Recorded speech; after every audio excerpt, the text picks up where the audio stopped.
don't know what this is exactly. A warning, a record, proof I still exist. Maybe just a way to convince myself I'm not losing my mind. Because that's how it works, right? That's how they get in. Not with violence, not with knives, with questions. With the slow unraveling of things you thought were solid.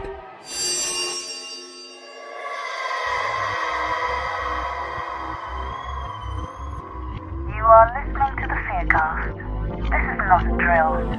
I repeat, this is not a drill.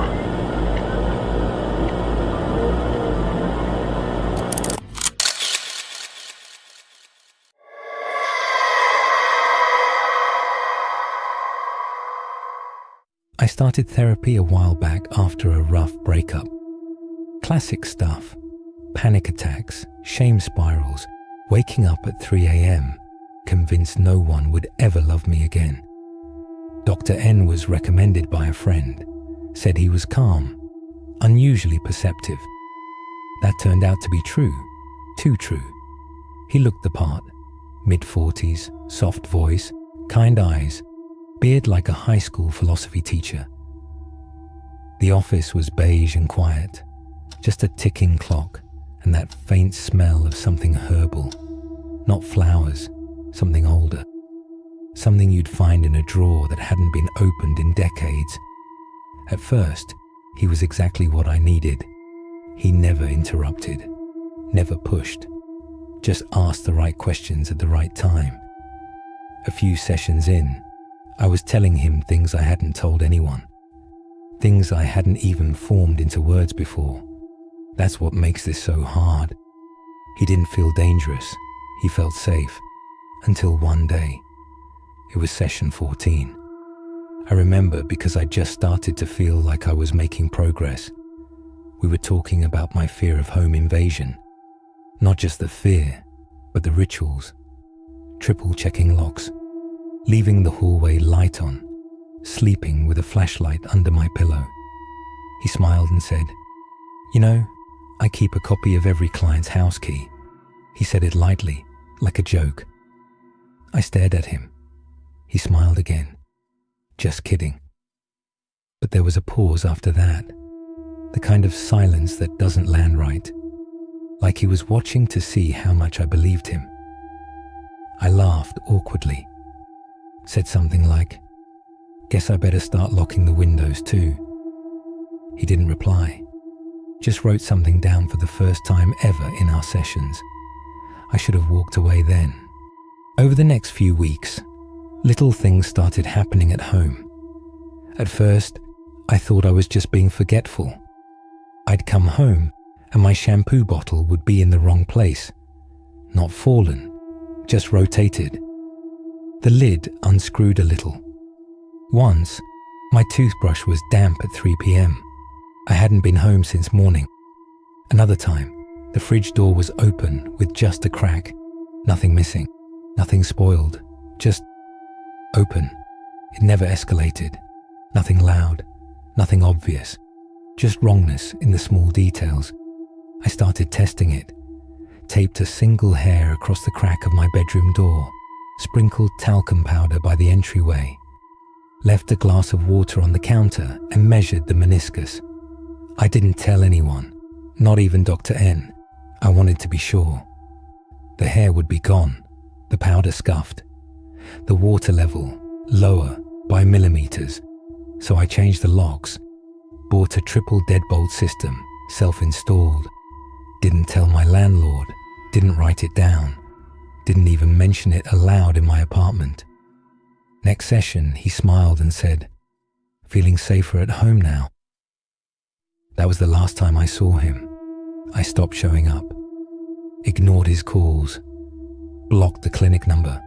I thought I was done, but a week later, he emailed me. "Noticed you've been distant, just checking that you're safe at home." There it was again, that phrase, safe at home. I moved the next month, new suburb, new number. Didn't tell friends the address. Scrubbed myself off every online listing I could find. Bought blackout curtains and a door jammer. I even covered the peephole with tape. It worked. for a while.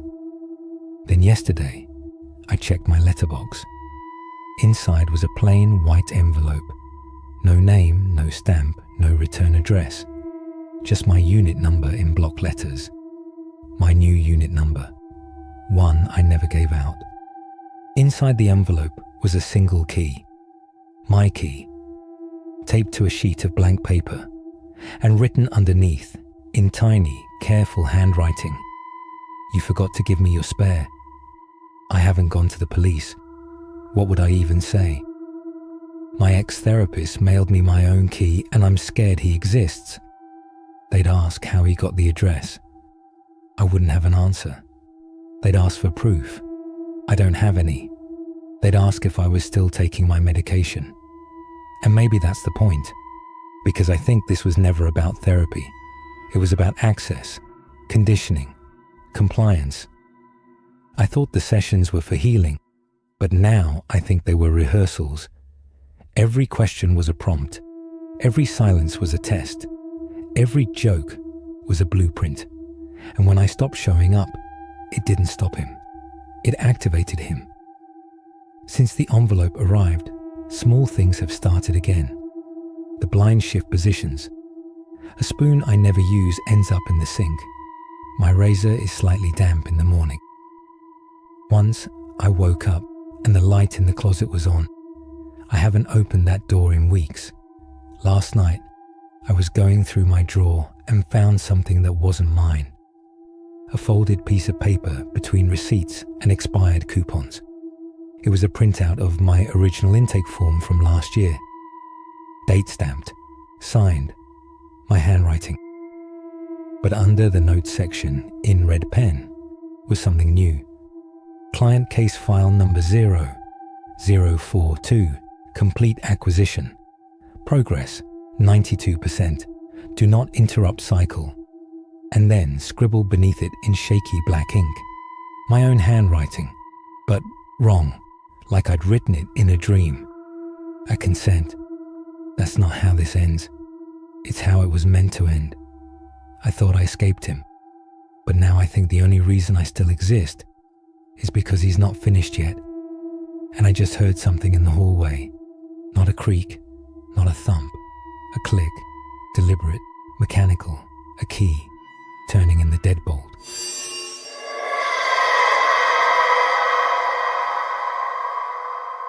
Every kid in town had a story about it. Some said there was a monster in the attic. Others swore the floorboards would swallow you whole if you stepped on the porch. One girl claimed she heard someone humming inside, soft and slow, like a lullaby. But there was one rule we all knew, no matter what version of the story you believed: never knock. My parents were firm, don't you ever go near it. They never explained why, just promised I'd be grounded for a month, lose my bike, my Barbies, everything, if I even stepped onto the property. So I listened. Even when the neighborhood's most popular kids dared me to go with them, I stayed behind. I kept my head down and obeyed. And it's a good thing I did, because that was the last time anyone saw them. Now, at 28 years old, I've ended up right where I was told never to go, standing in front of the house where the road ends. It wasn't supposed to come to this. I had a career, a marriage, a future, but everything fell apart after the miscarriage. The grief swallowed me and I couldn't keep up, not with my husband, not with my job. I lost both. And for a while, I lost myself too. Now I'm back in my hometown, staying in my old room at my parents' place, pretending I'm just taking time to get back on my feet. But I know why I'm really here. I've been thinking about this house my entire life. I used to tell myself I felt guilty for not going with the kids when they invited me all those years ago, that I owed it to them. But deep down, I know that's not it. My curiosity didn't fade with time. It bloomed, quietly, obsessively, like something waiting for the right season to grow. I parked off to the side of the overgrown road, my tires crunching the gravel. Even now, standing outside it, the house astonished me. It looked exactly the same as it had when I was a kid. Weather-worn, sagging porch, shingles peeling like dead skin. The years had passed, but it hadn't aged a day. Neither had my unease. As I walked up the creaking steps, something about the place felt familiar. Sure, I've seen the house while growing up, but being on the property felt like I've been here before. I barely raised my hand to knock when the door eased open with a soft groan. Standing in the doorway was a man who looked like he might be in his late 40s, maybe early 50s, but something about him was off. His skin was unnaturally smooth, wrinkle-free, like someone had ironed it. Not a single freckle or pore. No stubble on his face, no body hair at all. Just polished, preserved skin stretched across sharp cheekbones. He was tall, with broad shoulders, but somehow still looked small in his beige button-up cardigan and denim jeans. Like he was trying to look normal and just missed the mark. "Good morning, sweetheart," he said, his tone syrupy and calm. "Welcome to my humble abode." A chill rolled up my spine, not because of the words, but the way he said them, software low, almost as if he was talking to a child. He invited me inside with that same soft, measured smile. The first thing that hit me wasn't the silence, it was the smell. It didn't stink like rot or mildew. No, it was worse than that. It smelled humid, fleshy, like sweat pressed into fabric, like skin that had been too warm for too long.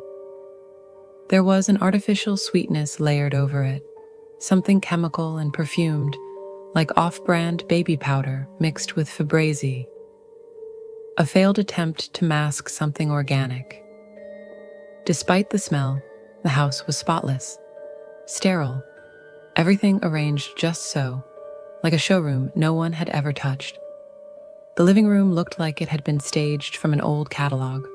Clean lines, soft whites, not a speck of dust. It felt less like a home and more like someone's idea of what a home should look like. Just inside the door, on the little key table beneath a brass lamp, were a few neatly framed drawings. Crayon on construction paper. Children's art. The kind you'd expect to see stuck to a fridge with magnets. But these were framed, centered, carefully preserved like they mattered more than they should have. One of them caught my eye. It showed two stick figures, one small, one tall. The smaller one had pigtails and a pink triangle dress. The larger one was filled completely black, like the crayon had been pressed hard enough to tear the paper in places. They were holding hands. At the top, written in shaky block letters, it said, "Me plus Vive Shem."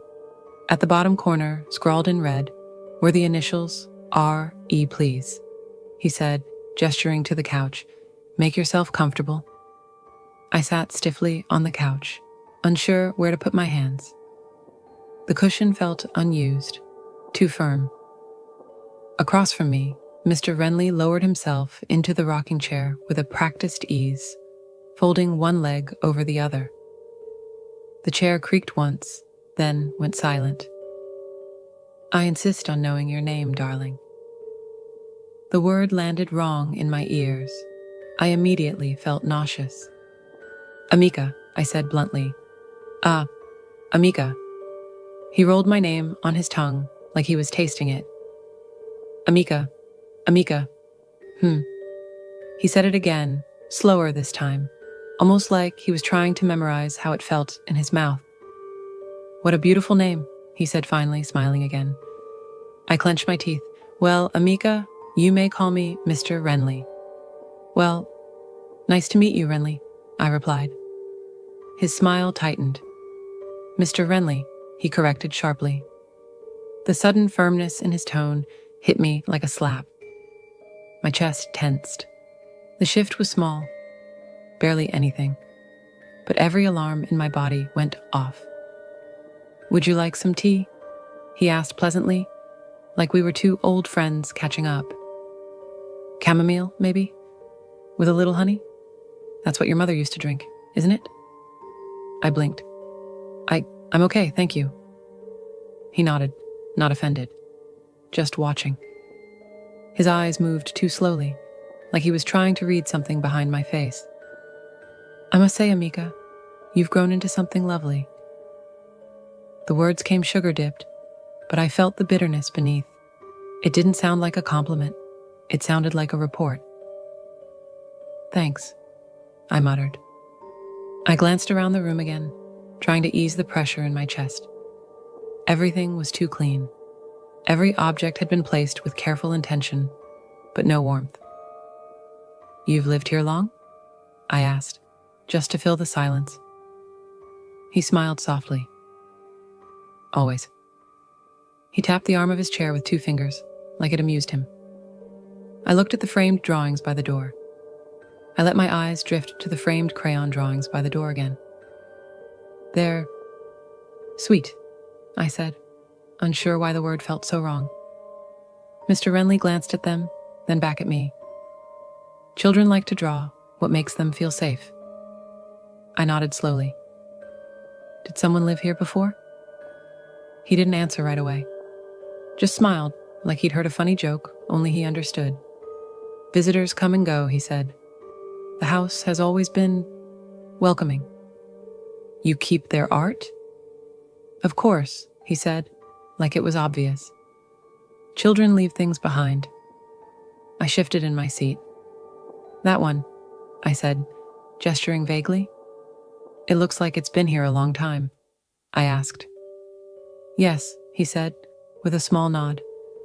"Some things stay longer than others." He looked at me with eyes that felt older than the house itself. There was a pause, a little too long. I tried to smile. "Well, it's a nice place. Cozy." He chuckled softly. "It grows on you."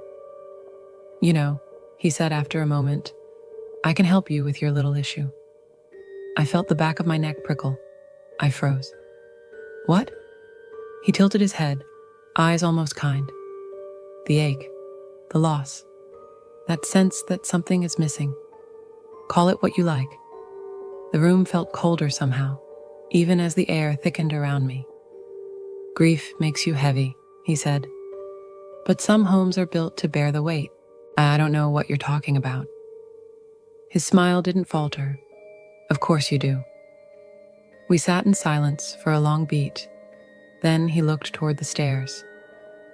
"She's awake now," he said softly. "She knows you're here." "Who?"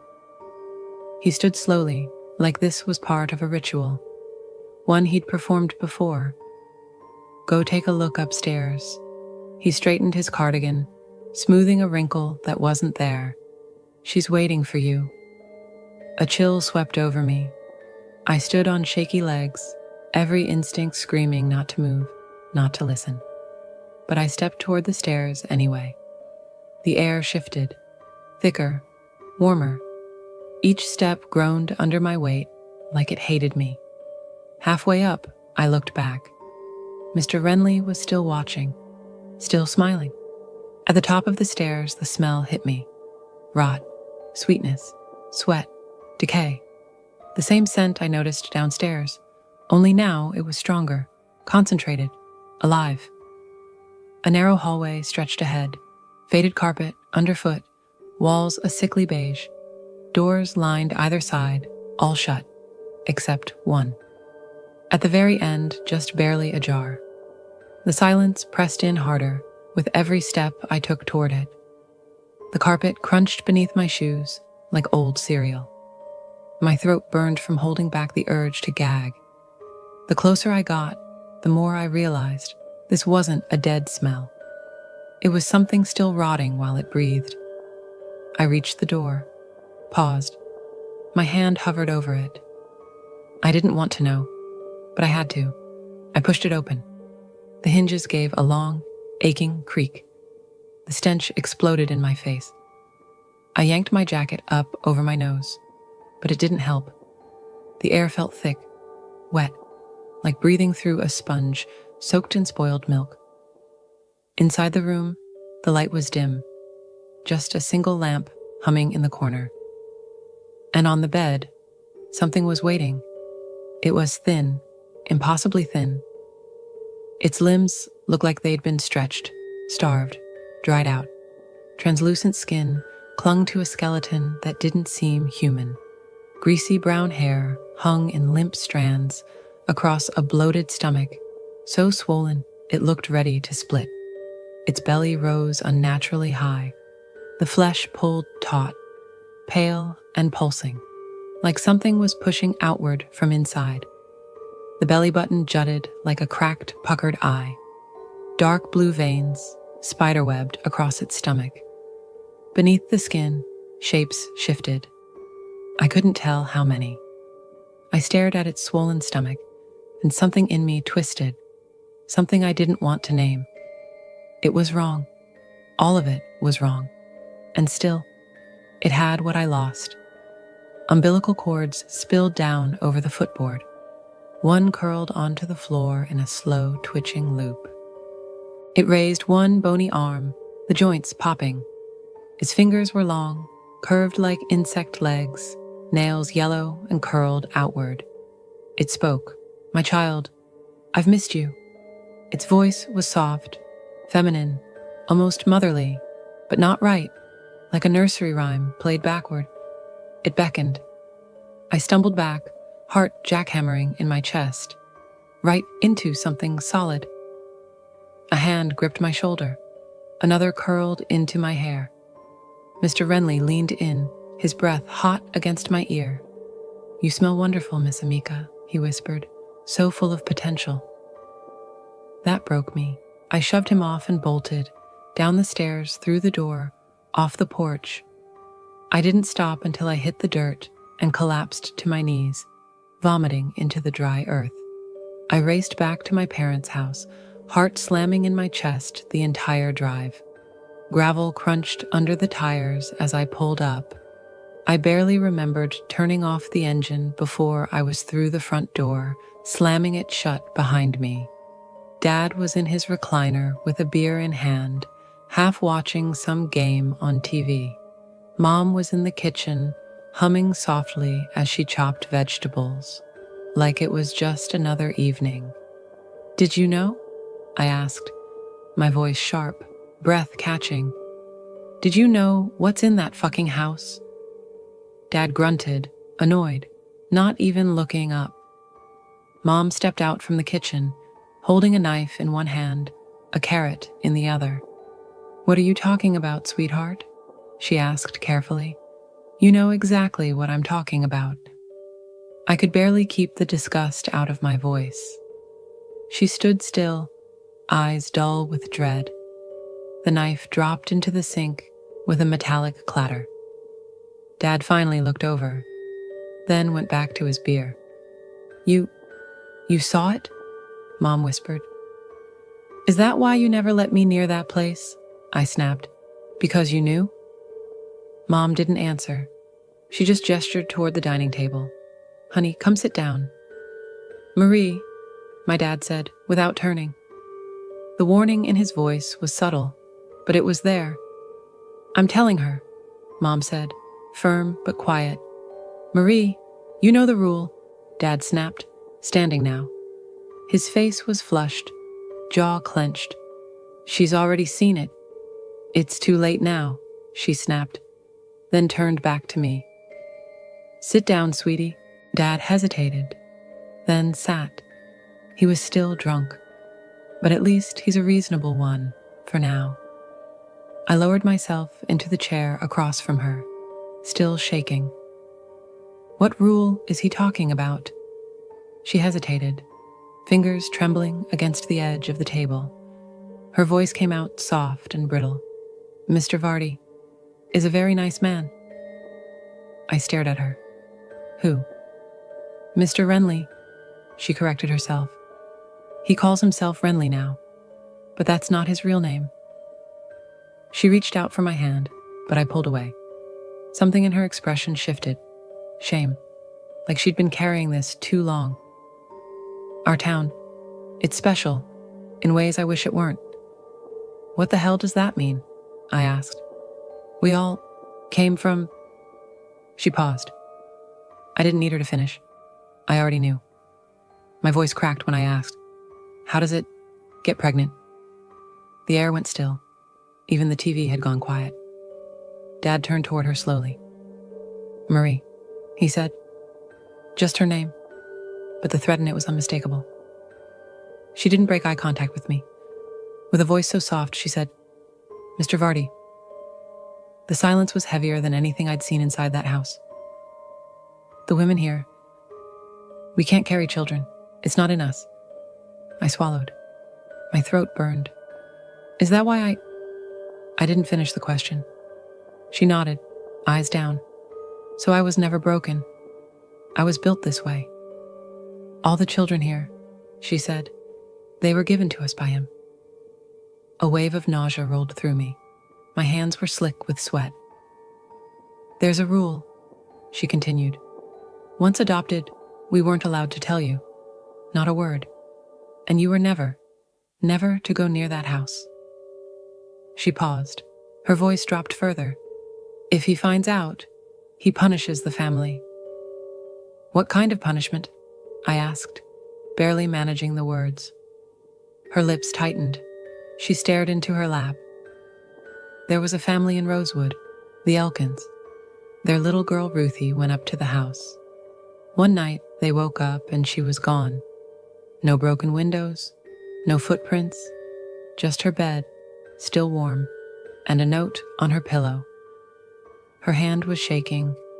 It said, "You broke the rules. You can have her back when she forgets." My mouth went dry. Jesus. They waited 7 years, she said. Then one morning, she was there, sitting on the porch. Same age, same dress, same pigtails. She exhaled. They ran to her, tried to hug her, but she pulled away and asked, "Are you my new mommy and daddy?" My stomach dropped. She didn't remember them, I asked. No, but she did remember someone, my mother said. She said she had a friend, a nice one. Said his name was Vivi. A thick silence settled in. I sat there taking everything in when, knock, knock, knock. My mother jolted. My father froze mid-breath. He stood slowly and walked to the door like a man on his way to the gallows. When he opened it, the color drained from his face. Who the hell? He stopped, dead quiet. Standing in the doorway, smiling politely, was Mr. Renly. That same spotless suit, that same gentle smile. But the smile didn't reach his eyes. Without a word, he stepped inside and walked to the dining table. His hands came to rest lightly on my shoulders.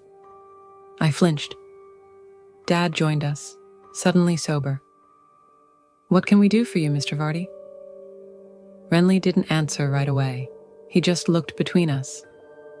Finally, he spoke, calm, pleasant, like this was just a visit between old friends. "You all know why I'm here," he said, smiling wider. "So, let's have a little chat."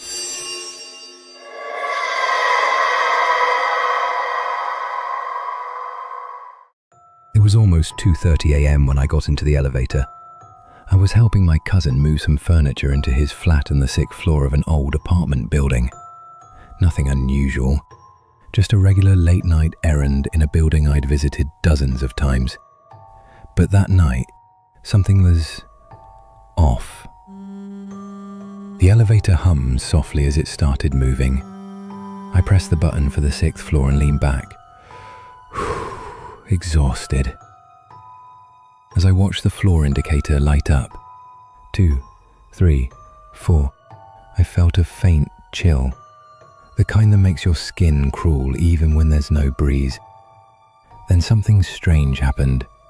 The elevator didn't stop at the 6th floor. It just kept going. 7, 8, and then 9. My breath caught. That building only has 8 floors. I've climbed to the top. I've helped my cousin drag a carpet up the stairs once when the elevator was out. I know there is no 9th floor, but the display said 9, plain as day. The elevator stopped, dinged gently, and the doors creaked open. I should have stayed inside. I should have hit the emergency button or just ridden it back down, but curiosity tugged at me like a whisper. The hallway in front of me looked normal. Dull yellow light from the overhead bulbs flickered slightly. The walls were an off-white shade, peeling in some corners. There were doors, normal-looking apartment doors with little number plates, 9A, 9B, 9C. A faint smell of incense mixed with iron hung in the air, and silence. That was the worst part. No TVs, no fans, no distant footsteps, just silence. I stepped out, slowly. From one of the apartments, 9C, I think, I heard a creak. The door was ajar. I approached cautiously. Inside was a dim room lit only by candles, and in the middle of it, an old woman sat on the floor, cross-legged. She was something low, guttural, almost like her. Her eyes were closed. But the moment I stepped closer, her eyes snapped open, and she smiled. It wasn't a smile of warmth. It felt like recognition, like she'd been waiting for me. I turned and ran back into the elevator. I didn't even press a button, it started moving on its own. When the doors opened again, I was on the ground floor. The guard at the desk gave me a puzzled look. "You all right?" he asked. "Why does this building have a 9th floor?" I asked him, still out of breath. He stared at me. "It doesn't," he said. "Never did." The next day I came back. The same elevator, same building. Pressed every button. No 9. No hallway. No old woman. It's been weeks since then. I've had dreams. Her face, her hum, that cold smile. And the worst part, sometimes I wake up at night and for a second, I swear I see a 9 glowing on my bedroom wall. Flickering like an invitation or a warning. I still don't know if I escaped or if I just brought the 9th floor home. I live alone in a small unit above the main terminal room. No television, no internet, just tapes. Hundreds of them. The tapes started arriving 6 months ago. No return address, no explanation. Sometimes, just barely, something would move.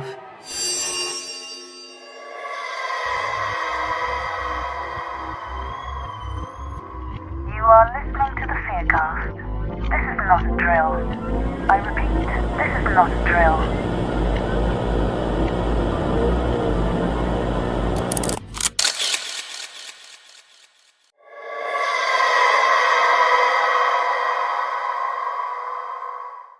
I'm 33 years old, and I run a long-forgotten telecom relay station in the outskirts of southern Idaho. The facility, Station B, was decommissioned years ago, but someone still has to monitor the few remaining signal test lines that pass through its circuitry. Most people don't even know it exists. That's how I like it. The building is squat and square, nestled in a stretch of flat land surrounded by fog-thick forests. It hums constantly, not from any identifiable source, just a persistent drone in the air, like the place is breathing through the walls.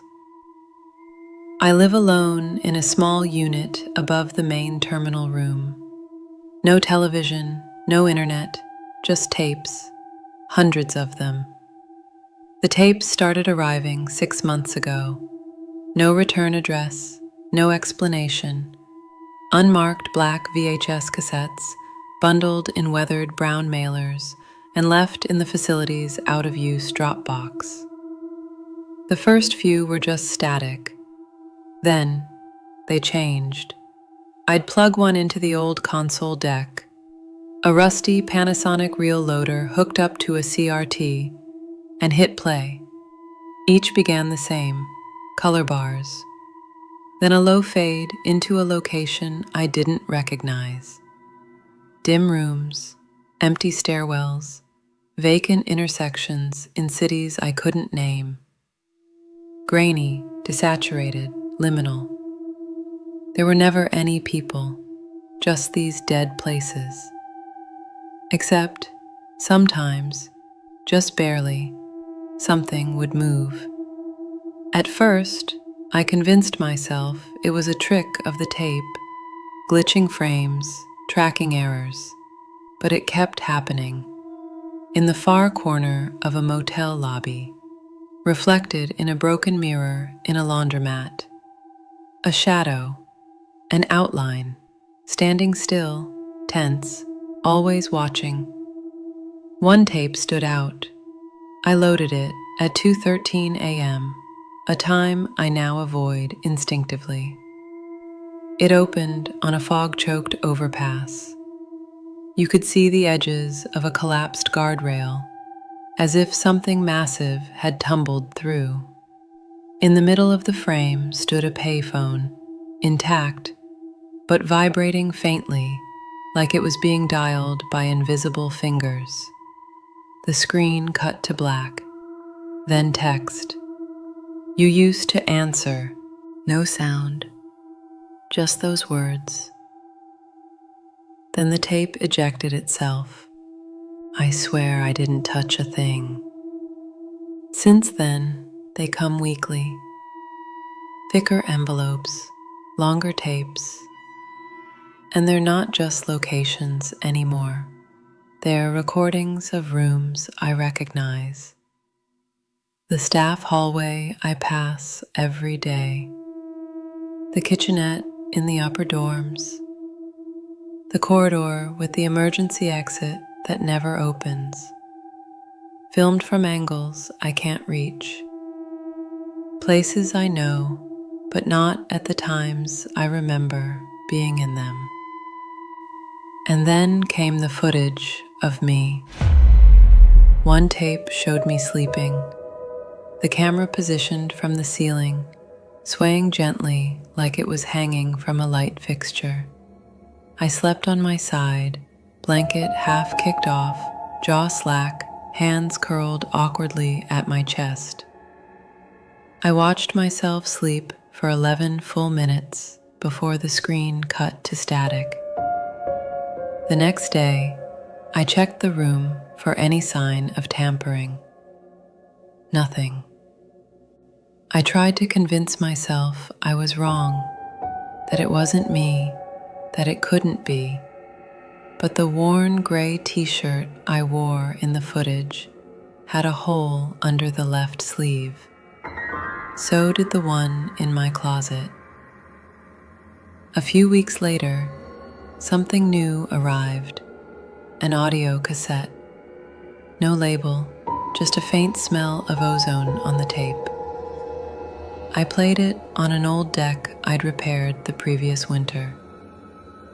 It started with static, then a voice, flat, genderless, as if filtered through dozens of tones.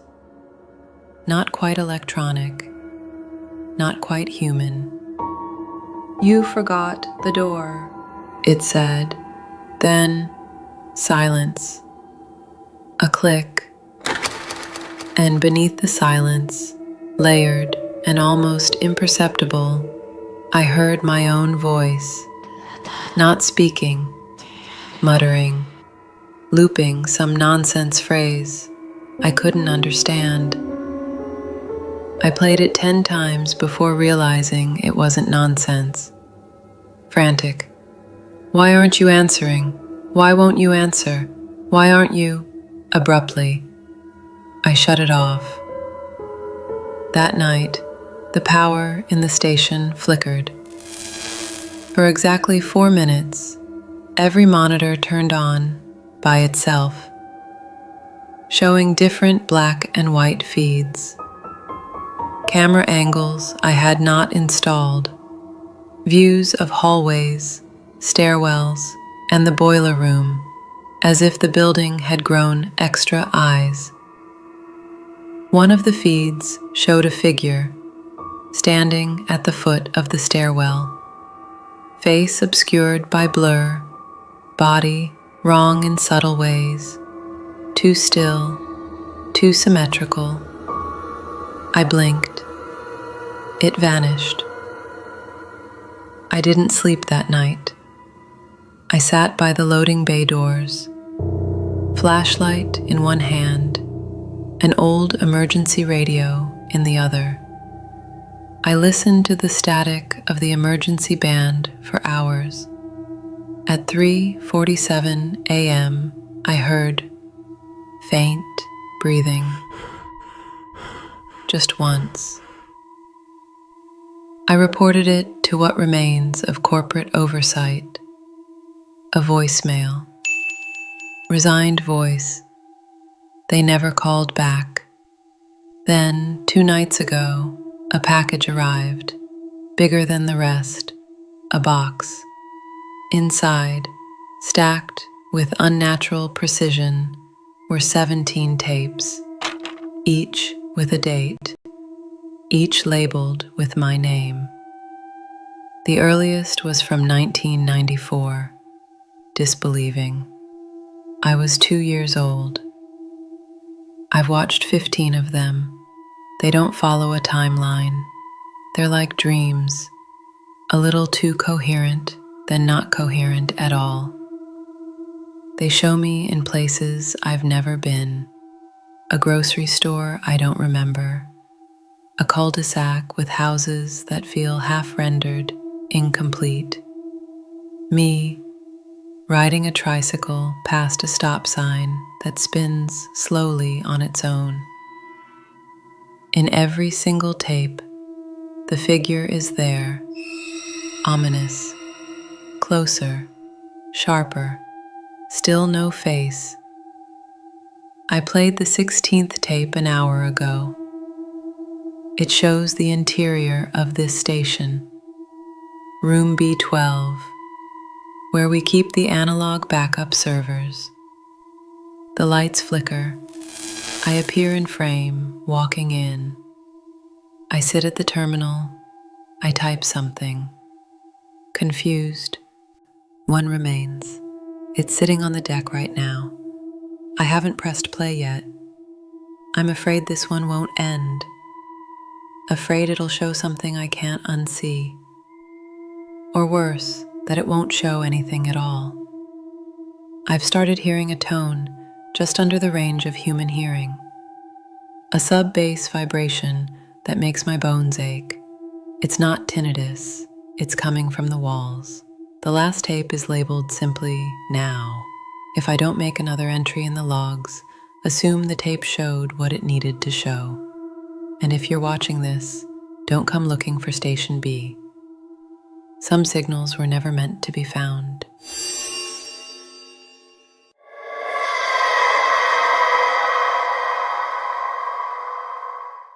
It started when I joined a lesser-known indie MMO called Spirit Thorn.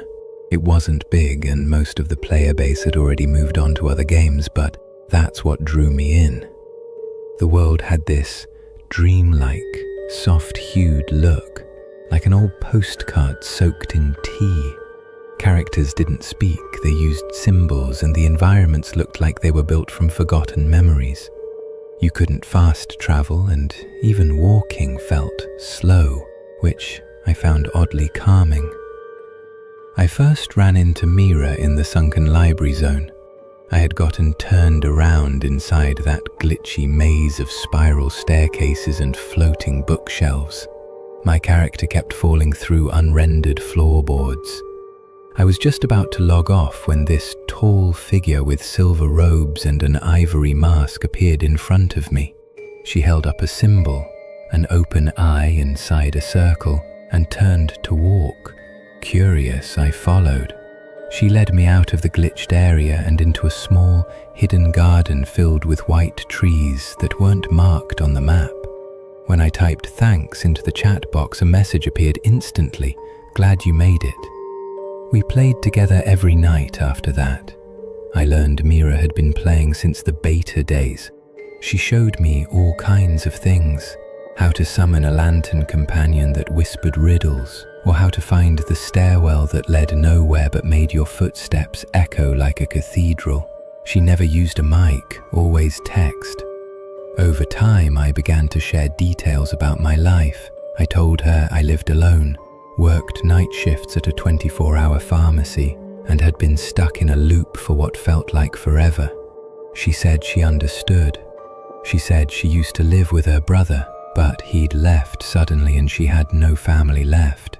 I imagined her in some apartment filled with dusty shelves and humming electronics, eyes glowing in the light of her monitor. She told me she was from Ohio. I'm in Michigan, not too far, just far enough. We started sending each other messages outside of the game, not texts. Mira didn't do phones. She used an old, encrypted messenger I had to install from a sketchy link. It ran in a plain grey window with no timestamps. I wish you could see the real me. I do, every time we play. That's not me, not really. I should have felt uneasy, but I didn't. Mira had a presence that felt bigger than the screen. I once told I had a recurring dream where I was floating in a train station at night with no exits. She replied within seconds. I know. I've been there too. That message stayed with me. One night she said she wanted to meet, not face to face, but something close. Just come into the game tomorrow night. Don't bring anything. Just yourself. When I logged in, she was waiting in that same hidden garden. The leaves on the trees had changed to grey. She asked me to follow her again, and this time she led me to a door in a part of the world that shouldn't have existed. It was untextured, raw geometry, white blocks like a forgotten developer test room. She opened the door and stepped inside. I hesitated, but curiosity won. On the other side was a corridor, and when I say that, I don't mean a game corridor. I mean my screen shifted in a way that shouldn't have been possible. It looked like real footage. VHS static clung to the edges of the walls. The corridor stretched endlessly in both directions, but Mira was there, standing in the middle. She typed, This is the place between me and you. Then she logged off. That was the last time I saw her in-game. I messaged her. Nothing. Days passed, then weeks. I logged into Spirit Thorn nightly, waiting. I even went back to the corridor, but it wouldn't open again. Then, one night, the messenger app pinged. Come see me. I sent you the location. Attached was a photo, blurry, night-tinted, taken from a dashcam or maybe an old phone. It showed a gas station next to a cornfield under a starless sky. The place was labeled Exit 47, which I Googled and found to be off I-75, near the Ohio border. I don't know what possessed me, but I went. The screen went black, then filled with static. I left around midnight, the roads dead silent except for the hum of tires. I reached Exit 47 an hour later. The gas station from the photo was real, just as empty, just as liminal. The fluorescent lights flickered even though the place looked abandoned. There were no cars, no pumps, just the station. A glass door smeared with fingerprints and the endless rows of corn beyond. I parked and sat for a moment hoping to see someone, anything. I checked my phone. Come in. The door opened before I touched it. No chime, no sound. The inside was wrong. It was deeper than the outside suggested, aisles longer than possible, shelves repeating. I walked through it like a dream, and then I heard it.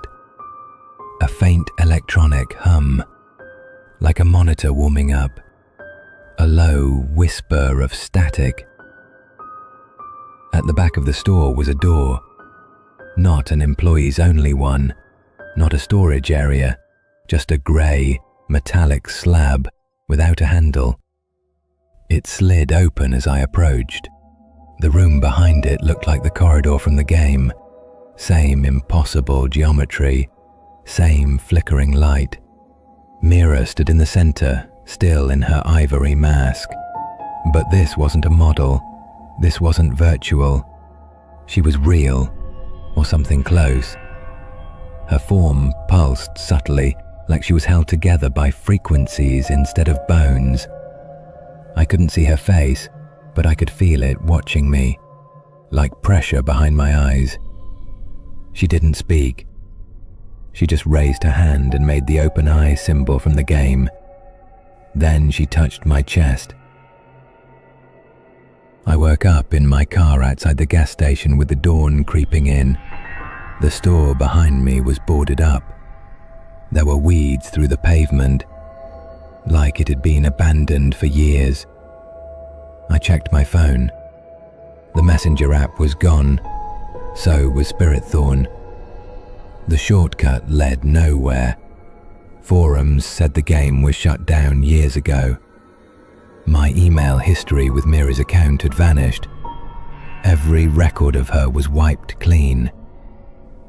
That was 2 months ago. Last night I was organizing old files on my PC when a folder popped up on my desktop. It was named Where You Are. Inside was a single executable file, and through it, slowly, came a familiar message. I missed you. This is the place between me and you. And now, I can't close the window. It's full screen, locked. My keyboard doesn't work. My webcam light turned on. She's still watching. She found me again, and this time, I think she's closer.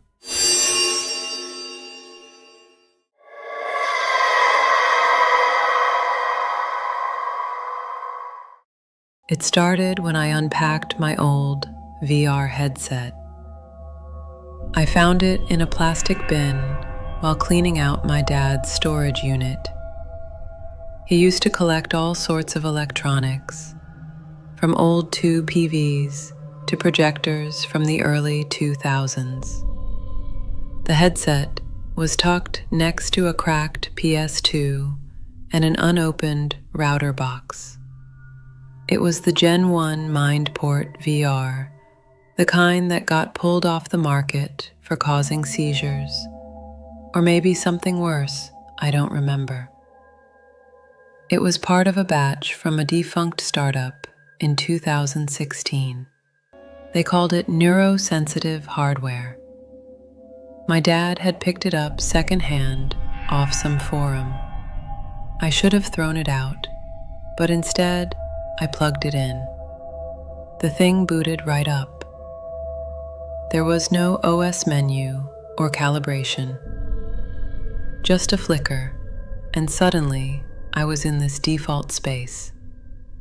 Not a lobby or a room, just a long, empty corridor with pale walls and an infinite ceiling that disappeared into static.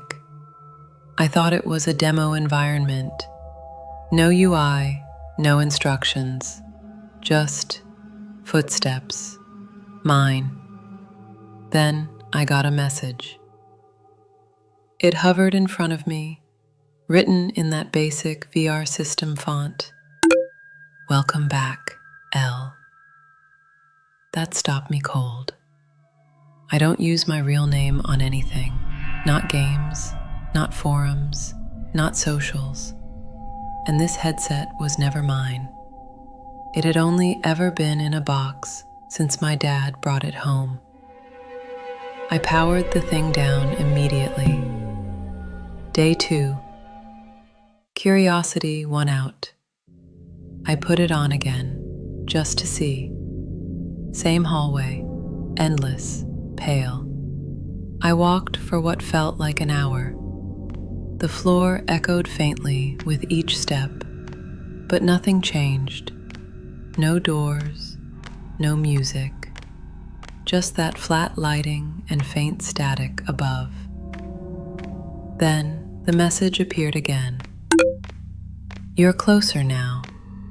Something about it didn't feel like a system message. I didn't type that in, and this wasn't an app. A moment later, I got an invite. A floating notification. User V1KTOR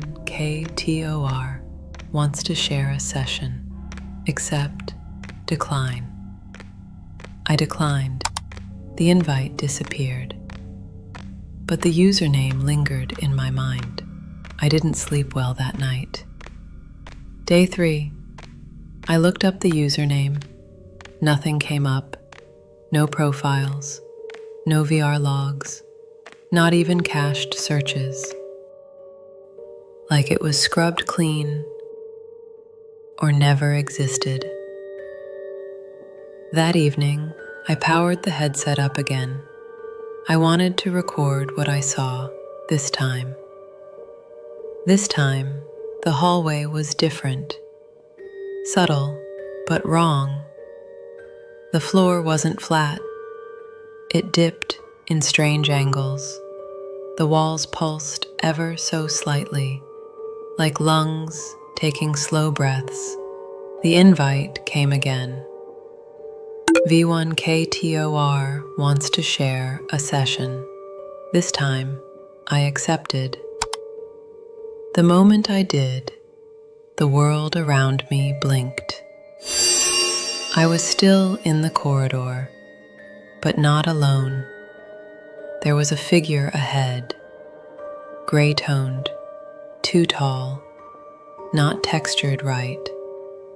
It stood still, facing away, but I could feel it watching me somehow. It didn't move. It didn't need to. I tried to speak. My mic was active. I could see the indicator, but no sound came out. Then, one final message. You left. You forgot, but I remember. I tore the headset off. Day 4. Things changed in my apartment. My smart TV turned on by itself, always to static, never a channel. My phone rang from an unlisted number. When I answered, there was a low hum, like someone breathing into the speaker. No words, just that sound. Later, I checked the VR headset. It was already on, even though I never touched it. When I looked inside, the corridor was still there. So was the figure. Closer now, too close. Day 5. I visited my sister, needed to get out of the apartment. I didn't tell her everything, just said I found something in storage that creeped me out. She laughed, said I always got carried away with tech. While we were talking, my phone buzzed. One new message. From unknown. You shouldn't have left again. I turned it off. When I got back home, my apartment was freezing. The thermostat had been reset. There was something scratched into the screen. Stay. I put a blanket over the VR headset and shoved it into the closet. Day 6. I stayed off everything. No TV, no phone, no headset. But around 3:14 a.m., the power flickered. My laptop booted up on its own. The screen was black except for one word flashing slowly in the middle. Remember. Then it switched to static, then back off. I don't remember installing anything that could do that. I've always been careful. Day 7. I tried throwing the headset away. I walked 2 blocks to a public dumpster, tossed it in, and walked back. But when I got inside, it was on my couch.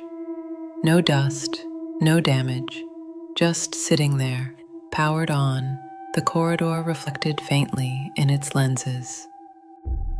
There was no invite this time, just a message. It's not just you anymore. That's when I noticed my smart mirror was glowing. It never glows. I walked toward it, and for a split second, I saw the corridor reflected there too, and something standing behind me in the glass. I reached out to an old friend who used to work on AR systems. I told him about the mind port and described everything I'd seen. He went quiet for a long time and then asked me to send photos. When I did, he called back in under a minute. He said the serial number didn't match any retail batch. It was part of a developer release, never shipped. Only about 50 units were made. The test group experienced something. Some logged memory glitches, hallucinations. One tester disappeared after claiming a voice in the headset kept telling him to come home. The Mindport project was shut down, no explanation, just buried. My dad must have gotten it from someone in that circle. Maybe he never knew what it really was. I didn't sleep. I just watched. The headset hasn't moved. But sometimes I hear footsteps from inside the closet, like someone pacing, slow, methodical. Every time I check, the closet's empty, but the headset is always powered on, and the corridor inside keeps changing. There are markings on the wall now, symbols I don't recognize. They move when I'm not looking directly at them. The figure is always present. It never leaves. Day 10, I turned it on one last time. The figure was right in front of me now, close enough to see its face, but there was nothing there, just the vague impression of someone I used to know, like a half-remembered dream or a corrupted file of someone you once loved. Then the walls of the corridor split open like peeling paper. Behind them was a black space, and in that space were others, other people, maybe. Their bodies flickered like glitching avatars. But their eyes were human, and every single one was watching me. The final message came. This is where we wait. Don't forget again. Then the headset shut off for the first time on its own. I haven't turned it back on since. I've locked it in a metal case and put it in the basement. But sometimes, late at night, I still hear the soft click of it powering on from 3 floors below. I think, whatever it is, it's still trying to find its way back, not just to me, but through me.